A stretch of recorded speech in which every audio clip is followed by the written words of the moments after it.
Oh. na next week, second week, third week ng Oktubre ay makarinig kayo ng isang vlogger na tagpuang nakalutang sa Ilog Pasig. Yan, mga kababayan, nakita nyo.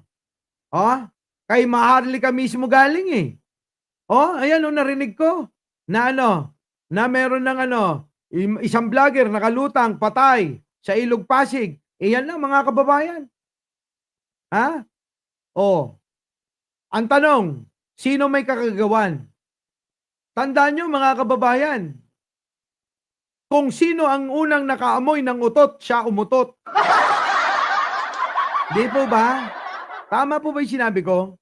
Kung sino ang unang sumigaw o nabahuan sa utot, siya mismo umutot.